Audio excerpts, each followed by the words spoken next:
So, I know I haven't uploaded for a while, but this bloody video took me way longer than it should have. Honestly, the amount of research and different tests I had to do, the amount of times I had to rewrite chunks of script just because I discovered something new. Also because I had a painful realization that no one's gonna understand what the hell I'm on about. And honestly, even after rewrites, I'm still not sure whether the technical details chapter is digestible in any way. That's it, everybody. We have finally reached that point in my special interest. You know how people have always been saying that, oh, you shouldn't add certain NPCs to your family because they're buggy, and they're buggy because they have incomplete character data. So no, that's not why they're buggy. I discovered why, and it's so much more complicated. So what's the deal with NPCs then? Corruption or no corruption?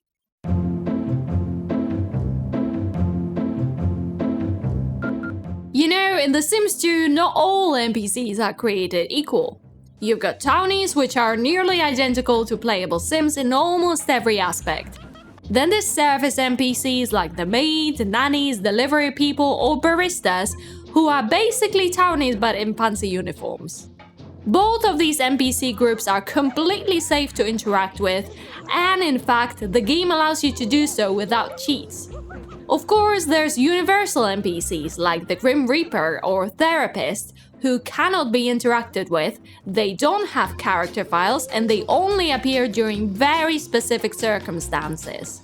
Every Sims 2 player knows not to mess with those, or you might end up corrupting your core game files and having to reinstall the whole game. But then there's something I call special NPCs. These are the ones that, just like universal NPCs, do not have a proper name and surname, well, most of them at least, and just like universal NPCs, they can't be called or invited over, and they only appear during very specific game circumstances, such as your children being taken away or you not paying the bills. However, there is a big difference between them and universal NPCs. Each of them has a file in your neighborhood's characters folder. Now, there have been rumors circulating all over the Sims 2 community that those NPCs are also harmful. They don't cause game corruption, but they can cause neighborhood corruption instead. This was one of the subjects I had to leave out of my corruption deep dive video because that video is long enough as it is. But it was bugging me since then, so I took another deep dive. And I have some findings. So who are those special NPCs exactly? Luckily for us, the Sims Wiki has a handy little article that lists all NPCs available in the game and whether they're safe to play as or not. So let's go over that list, shall we? The first section of the article contains the universal NPCs, but we're not going to look at them just yet. That's a subject for another video. Basically, yeah, do not add them to your household, it's a bad idea. What I'm going to talk about in this video are those special NPCs with a character file, as I said. There is an article section about them as well, and here it goes. NPCs that are not safe to play as and/or to add to your household because they have incomplete user data. This will eventually corrupt your neighborhood and make it unplayable.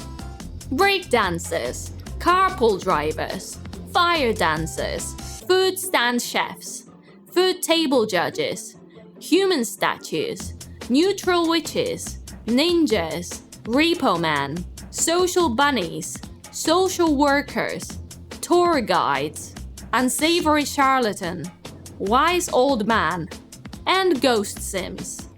There's a few things about this list that confuse me. First of all, I don't know why ghost sims are even mentioned here. Ghost sims don't have incomplete user data, they're just dead. So they will despawn immediately upon adding to the family, showing the well-known "this sim has died on another lot" message. Also, the little section right below this list says NPCs that are believed not safe to play as and/or add to your household. Bellhops, ghost captain, and hairstylists. I don't know why these three NPC types in particular have been singled out. Personally, I have had my Sims marry hairstylists and they behave like normal Sims. Bellhops are also normal service NPCs, nothing wrong with them.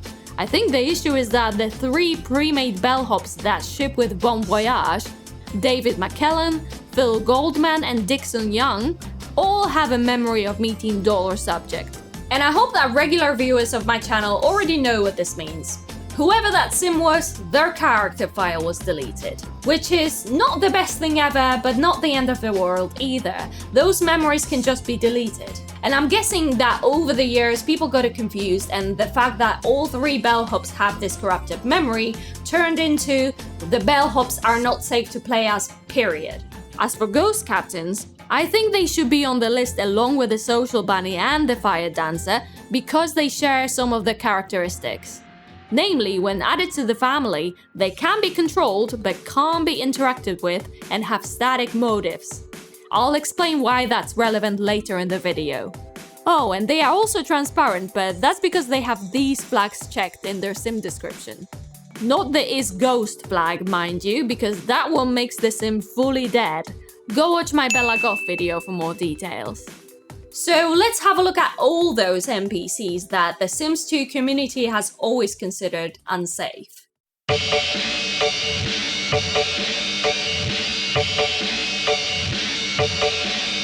Spoiler alert, none of the NPCs on this list are going to corrupt your neighborhood or your game, no matter how you interact with them.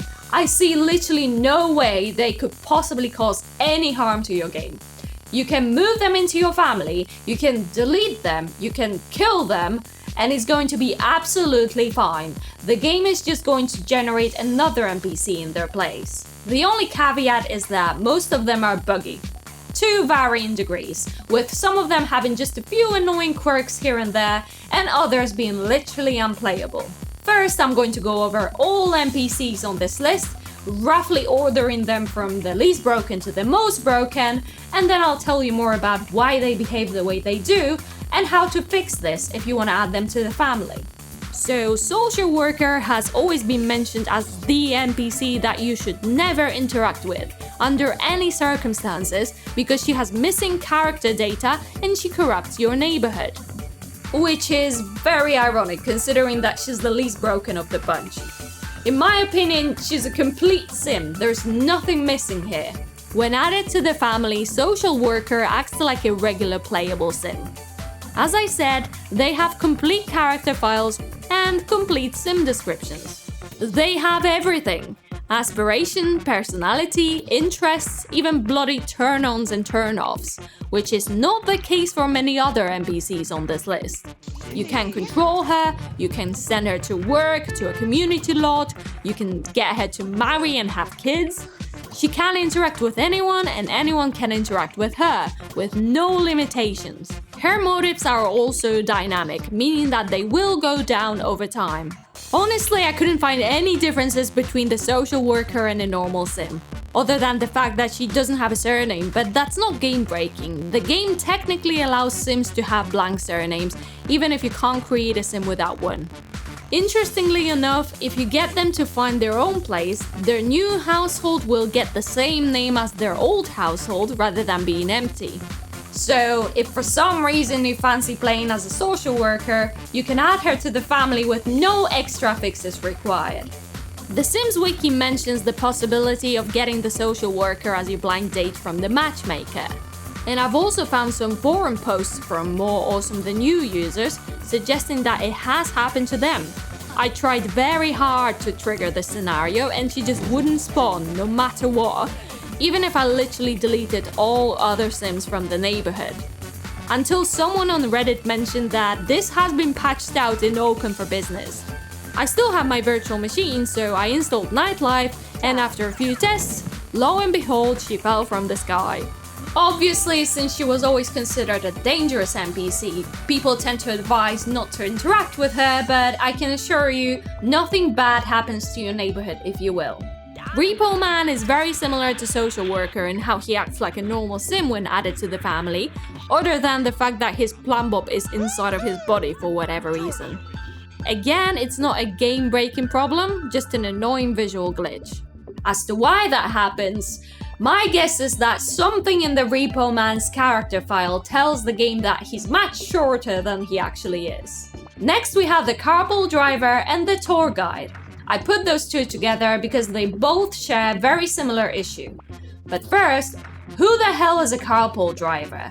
Or a school bus driver, like the game likes to call them. If a carpool arrives to pick your sim up for work, you can zoom in into the car and you can see that there is an actual sim driving it. Same thing with school buses. You can't interact with these sims, but you can add them to the family with testing sheets.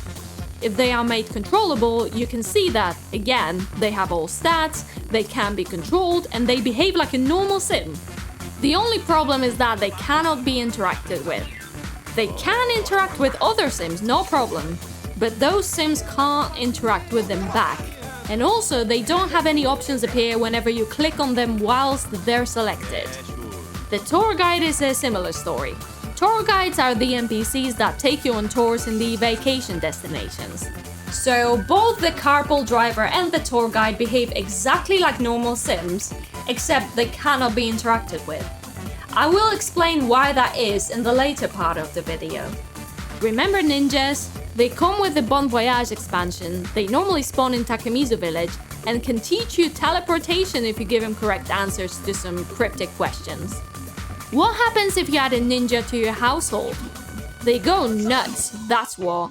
They just keep teleporting all over the place. Other than that, they have a complete sim description and you can control them like a normal sim. However, the only interaction you can do with them is learning how to teleport. After the interaction is complete, they just disappear, and they will keep disappearing right after you reload the lot if you keep them in your family. Classic. The next one on our list is none other than the Unsavory Charlatan. He shares most of the issues with the carpool driver, as in he cannot be interacted with and he can't chat for whatever reason, but otherwise he's completely normal. He's missing turn-ons and turn-offs, but that's not a big deal. What's more interesting is the fact that his motives are static. This means that they will never go down, no matter how long you wait or what activities you do to decrease them. That's pretty handy, he could be a very efficient worker. Go on, unsavory charlatan, be the perfect slave to capitalism. Let's have a look at the social bunny. You could also make them your slave, if that's your thing, but there's only one problem. They're invisible, except for the person they originally spawned for. And they despawn completely once the victim's social need goes up. So that's pretty useless. Other than that, they act like normal sims and you can control them. Fun fact, they don't have a body underneath that bunny suit. Creepy as fuck. Oh, and they bunny hop wherever they go. I had to mention that. The wise old man is significantly less interesting. He is the NPC that spawns in the secret lot in the Takemizu village and teaches you a dragon tale story. When you add him to the family, he just keeps floating there, meditating non-stop. He might drop you a wise-sounding message every now and then, but that's pretty much it. He won't listen to any of your commands, and other sims technically can interact with him, as he has a full pie menu of a playable sim, but the interactions will just get cancelled. And he will continue floating, as his motives never go down as well. Other than that, his sim description is complete. Let's move on to the breakdancers and fire dancers. Do you know what they do when you add them to the family?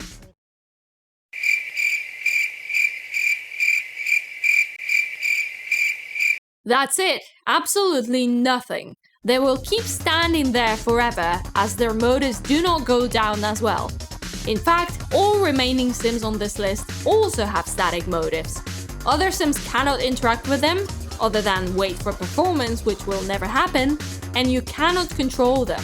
You can give them commands, but they just get cancelled immediately.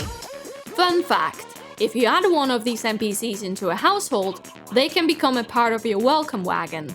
And they will just continue standing at the edge of the lot, doing absolutely nothing until you delete them with move objects. Food judges behave exactly the same, except you can't even click on them to interact. They will just continue to stand there, judging you. Alright, now we're moving into the really broken territory. The food stand chefs work very similarly, except they spin around in place instead of just standing. If you have testing cheats enabled, you will see that the game is continuously throwing the too many iterations error because it's looking for a food stand for them to interact with and there isn't any. And hot dog chefs just immediately disappear, so that sucks. Same as human statue. These guys spawn on community lots if you place this podium somewhere. The last one on the list is the neutral witches. You know how they've added magic in apartment life for some reason? In order to gain access to magic, your sim needs to become a witch or a warlock. And for this to happen, they need to befriend a high witch, either good or evil. Now, there's also neutral witches, but they're hidden from the player. I'm guessing the devs had plans to introduce a neutral high witch as well, but they've changed their mind, although the witches themselves still exist in the game files. If you let the game copy the magic stealth neighborhood into your neighborhood, they exist in your character's folder somewhere. But chances are you've never even noticed them, even in SimPE. And trust me, they are so hard to find if you're actually looking for them. You basically have to locate them by a thumbnail, and annoyingly enough, SimPE doesn't always load them. The Sims Wiki does mention a few neutral witches by name, such as Amanda Owens, but the problem is, since they are NPCs, their names get randomized as soon as they are added to your neighborhood. Mine is called Nerissa Custer, for example. So I've added her to the family and she's completely invisible. Not even a plump bob inside. Naturally, she can't be controlled, can't be interacted with, doesn't throw any errors, but it's kinda useless to have her there. What's interesting though is that she doesn't have a body. On the thumbnail it seems like it's just her neck that's missing, but no, her entire body is gone. She's literally just a floating head. So that's all NPCs on the list. As you can see, there's literally nothing about those Sims that could cause any harm to the neighborhood they're in. They're just glitchy as hell and might cause errors on the lot they're in. But I know you're here for the juicy technical details, right? So let me explain why they behave the way they do, even though they should be normal Sims for all intents and purposes. After all, they all have complete Sim descriptions and a file in a characters folder.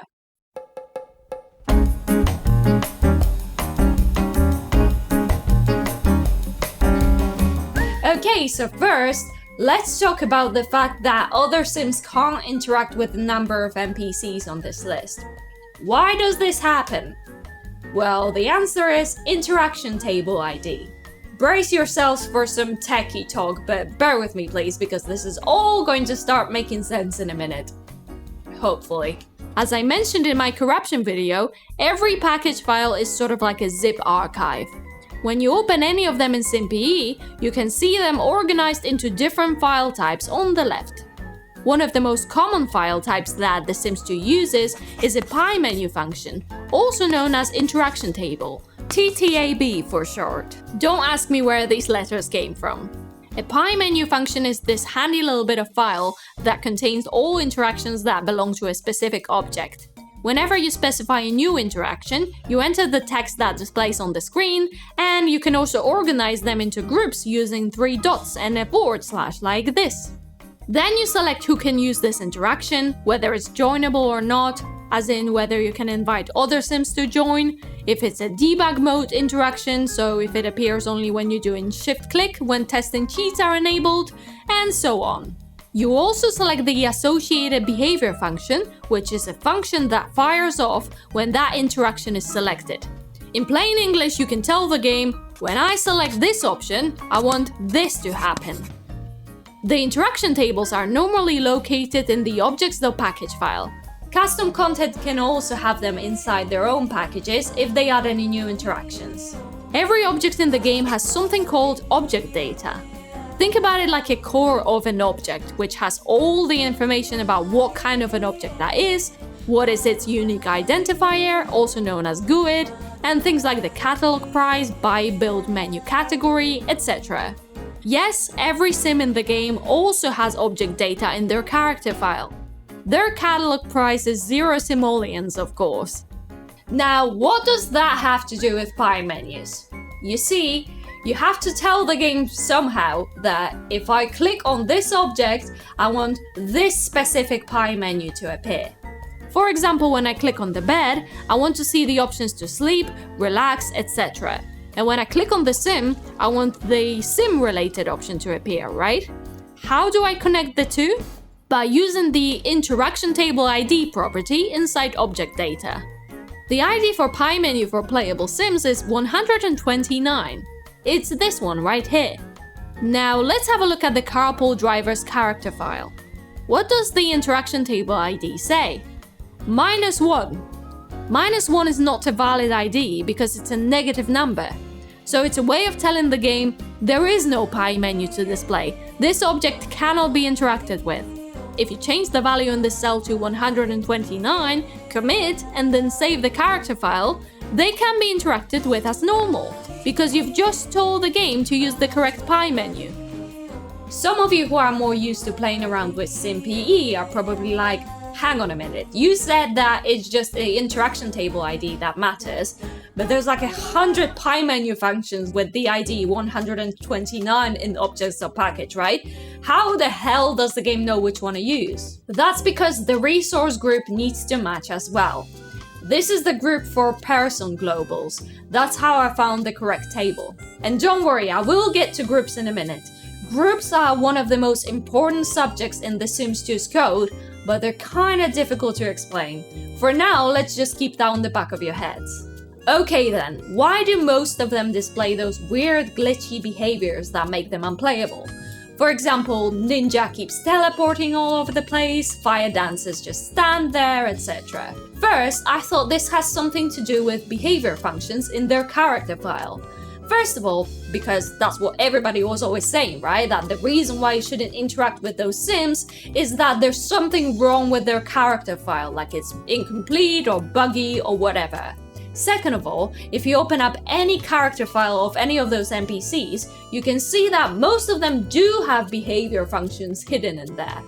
But that is not why they behave the way they do. But before I get into this though, first let me explain what a behavior function even is. A behavior function is a set of instructions that controls the game's behavior, as the name suggests. So, if you make your sim go to sleep, a behavior function is fired off, which makes them walk towards the bed, change into pajamas, lie down, and fall asleep. This is an example of a very simple function, but they can get crazy complicated. For example, there are some that determine whether the sim should be allowed to perform a certain action or not, some calculate the chances of various disasters happening, like fire or electrocution, etc. Everything that happens in the game, regardless of whether it's triggered by the player or not, is controlled by a behavior function. And that includes NPC behavior. So, logically speaking, there's gotta be a behavior function somewhere that makes the social bunny disappear when they're no longer needed, and one that makes the ninja teleport, etc. And yes, there is, but bear with me. Let's have a look at social bunny first. We open up their character file and we can see a bunch of behavior functions just chilling in there, right? A whole 39 of them. And look at the names! This one seems like it's controlling whether the bunny should be visible or not. This one makes them disappear. This one makes them gossip with a therapist. Unfortunately, you can delete all of these functions from their character file and it won't make any difference. They're still going to behave like a social bunny. It looks like these functions are simply copied in here from somewhere, but the game is not actually using them. So there's gotta be another way for the game to figure out what behavior functions to fire off. And the key here again is object data. If you open up the Sims object data entry, you will see a bunch of scary looking numbers on the left. Those are called GUIDs. A GUID is a globally unique identifier. This means that everything in the game has an ID that is not shared by anything else, whether it's a sim, a chair, a wedding ring, or a puddle. Let's have a look at Sims object data. This field right here contains the Sim's individual GUID. Every sim has their own. The game assigns them one during creation of their character file. For example, this GUID means Mortimer Goth. He and only he has that ID in the entire game. For those who watched my corruption deep dive video, a Sim's GUID and Sim ID are the same thing, just different naming. Right below you have the original GUID field. Now you might notice that these two values are different. So what is the original GUID? In the case of Sims, the original GUID is the GUID of their template. Now what the hell is a template? A template is how the game differentiates between different types of Sims. There is a playable Sims template, which is this one, template person. It's used by Sims created by the player, as well as townies and downtownies. Other than that, every single NPC type has their own unique template. Mates, social workers, exterminators, repo man, bellhops, hairstylists, everyone. All templates are located in the objects.package file, which is the core file of The Sims 2 containing everything. Let's go back to our social bunny. They have this value in the original GUID field. Let's copy that and open up the objects.package file. In SimPE, we can open up Tools, PJSE, and Semantics Resource Finder. This is how you search for stuff in this app. We want to search by GUID, right? So let's tick this box, paste the GUID here, and hit search. And look at this. It tells us that the social bunny is created from a template called NPC Template Bunny Social Failure. So that's the first step done.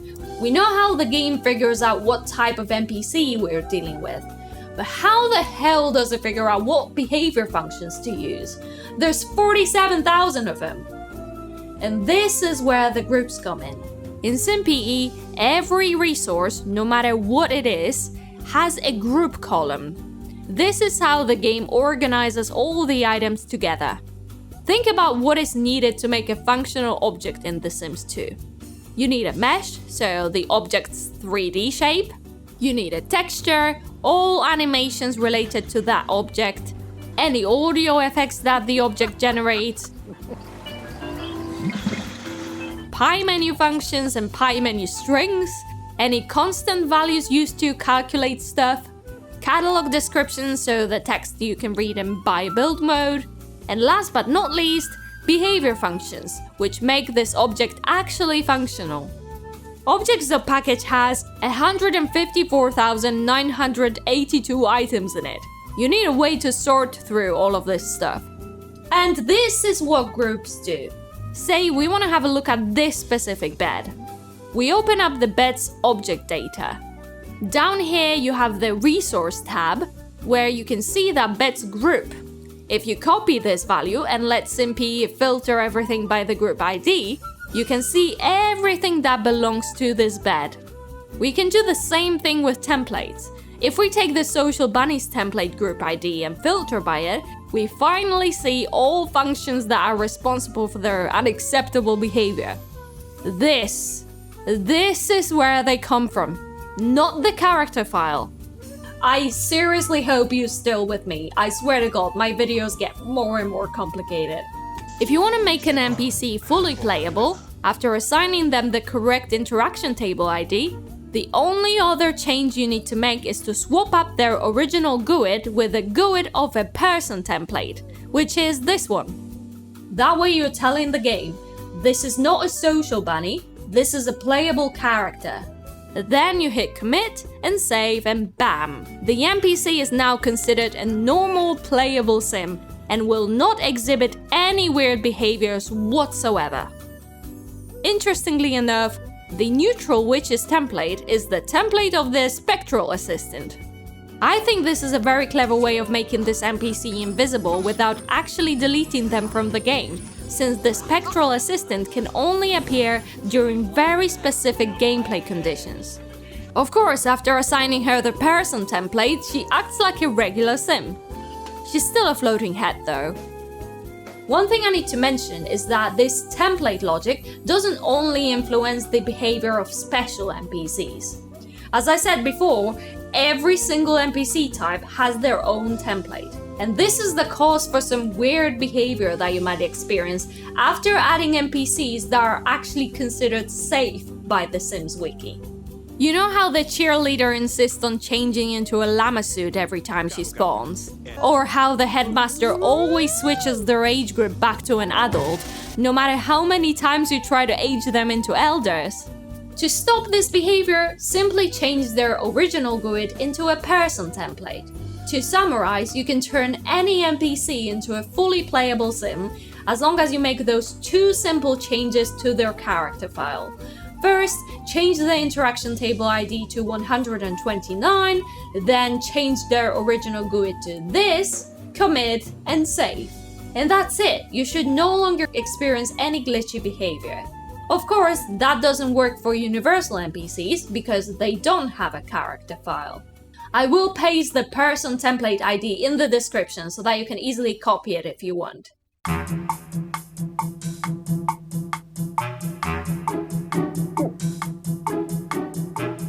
Honestly, I think it's a combination of things. As you can probably guess, it all started on More Awesome Than You forum. Pescado and others recommended not to move in any NPCs such as the Repo Man or the Social Bunny, because most of them still act like NPCs after moving in, and as I demonstrated, they can make that particular lot buggy. I can understand this advice. Whilst not neighborhood breaking, I probably wouldn't recommend making them playable to inexperienced players as well, especially those NPCs that disappear shortly after adding because it's a pain in the ass to remove them from the family. Additionally, those NPCs will spawn on community lots and as passerbys on residential lots if you add them to a playable family. And whilst fire dances and break dances are just annoying with their standing at the edge of the lot, food stand chefs can cause a serious lag whenever they spawn. If this happens, your only option is to turn on testing cheats and click delete on the error dialog. So I guess we can say that this glitchiness does kind of extend to other playable lots in the neighborhood. Let me make this absolutely clear though, this will not corrupt any of your existing neighborhood files. It won't make your neighborhood explode into a big fiery ball visible from space, okay? This glitchy behavior stops completely after those sims are removed or fixed. There is also the issue of universal NPCs. I'll cover them in a separate video, eventually. But the gist of it is that The Sims 2 has 21 NPCs that do not have a character file. Instead, all of their info that would normally be stored in their character file, such as their 3D data, their name or thumbnail, is saved into the objects.package, or ageof5.bundle.package because The Sims 2 Holiday Party Pack has its own bloody package file for whatever reason. This means that there's only one of each of those NPCs per game. They are shared between all of the neighborhoods. This is why they're called universal NPCs. Those are Therapist, Grim Reaper, Hula Zombie, Bigfoot, Witch Doctor, Genie, Rot Humble, Spectral Assistant, Good Witch Cat, Mrs. Crumplebottom, Stinky Skunk, Ideal Plant Sim, Pollination Technician, Santa Claus, Toddler New Year, Father Time, Remote Control Car, Robot, Skunk, Bird, and Penguin. Penguin! Messing with those NPCs can and will edit your objects.package, and that's the one file you don't want to be editing in unexpected ways, because you might have to reinstall your entire game. The thing is though, sometimes it's really hard to tell which NPCs are universal and which are not. For example, I thought for the longest time that Social Bunnies and Unsavory Charlatan are universal NPCs, but they're not. They each have a character file. And I only discovered that when playing around in SimPE. Because of that, I imagine it was much more sensible for the modders to just give players blanket advice not to interact with any NPCs that the game doesn't allow you to interact with, rather than having to answer hundreds of questions whether this particular NPC is safe to play as or not. Remember, a lot of these myths come from the time when The Sims 2 popularity was at its peak, and forums like More Awesome Than You had thousands of active users. The only thing that I'm not sure about though is where did the "it will corrupt your neighborhood" part of the myth come from? My guess is that people assume that since those NPCs are meant to be dangerous, they have to be corrupting something, right? And it can't be the objects.package file because that is not where the data is. So it has to be the neighborhood files. I said this before and I'll say it again. I see absolutely no way adding those NPCs in that I've talked about in this video can possibly cause any harm to your neighborhood. Like, literally, how would that even happen? Whenever you add them to your family, the game would just generate another NPC in their place when needed. So you officially have my blessing to create a happy family of 8 social workers and let them live their best lives. Or have babies with the ninja. But do not touch the universal NPCs. That's my job.